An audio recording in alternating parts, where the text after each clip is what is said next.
قرآن مجید میں 5 جگہ اللہ کے حق کے بعد فوراً والدین کا حق ہے.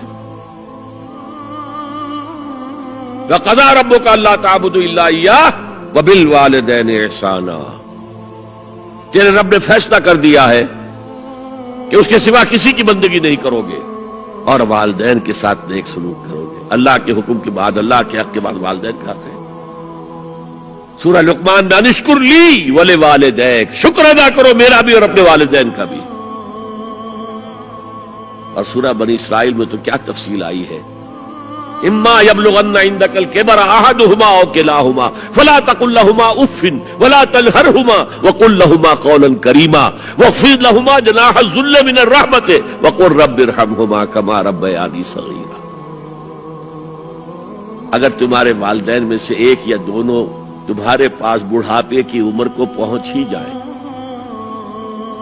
انہیں کبھی اف تک نہ کہنا، دل نہ توڑنا ان کا، چھاتی چوڑی کر کے بات نہ کرنا، ان سے کندھے جھکا کر بات کرنا، ادب سے گفتگو کرنا. قل لہما قولا کریما واخفض لہما جناح الذل من الرحمہ، اپنے کندھوں کو جھکا کر رکھنا. اور پھر کہنا، اللہ سے دعا کرنا، رب ارحمہما کما ربیانی صغیرا، پروردگار میرے ان والدین پر رحم فرمائیو جیسے کہ انہوں نے مجھے پالا تھا جبکہ میں چھوٹا سا تھا. تو خاندان کے نظام کو مستحکم کرنے کے لیے 3 ڈائمنشنز ہیں. جیسے ایک کمرہ ہے، چوڑائی ہے، لمبائی ہے، اونچائی ہے. پہلے تو شوہر اور بیوی کے درمیان بانڈ آف لو. اب یہ شوہر اور بیوی پیرنٹس بن گئے ہیں، والدین بن گئے، اولاد آ گئی. سیکنڈ ڈائمنشن ایڈ ہو گئی، ادب، عزت. اور بہن بھائی ہے، اخوت، جس کو کہ وہ کہہ رہا ہے جی ویلز بھی، فریٹرنٹی. خاندان کا ادارہ مستحکم. یہاں ایک نقطہ اور بیان کر دوں. لیگل لیول پر بیوی کے حقوق کم ہیں، شوہر کے زیادہ. الرجال قوامون علی النساء، سیدھی سیدھی بات ہے اور ہمیں ڈٹ کر کہنا چاہیے. اس سے زیادہ معقول بات کوئی نہیں. کسی ادارے کے 2 سربراہ برابر کے اختیارات والے نہیں ہو سکتے. لیکن اخلاقی طور پر جو ماں کا حصہ ہے، باپ کا حصہ اس سے 1/3 ہے. قرآن مجید میں آیا ہے نا، حملتہ امہ وہنا علی وہن وفصالہ فی عامین ان اشکر لی ولوالدیک. اسے اٹھائے رکھا اس کی ماں نے اپنے پیٹ میں، کمزوری پر کمزوری جھیل. کمزوری تو ہو رہی ہے، اس کا خون چوس رہا ہے اندر، جھونک جو ہے وہ چوس رہی ہے خون اس کا.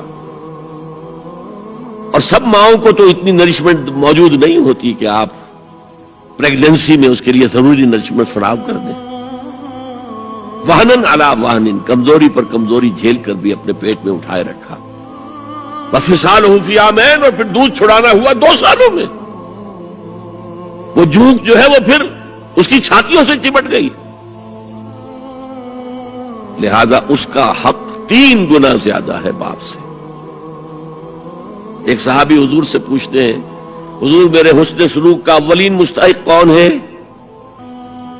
فرمایا تمہاری والدہ.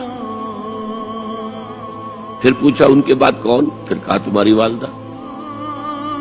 پھر پوچھا ان کے بعد کون؟ پھر کہا تمہاری والدہ.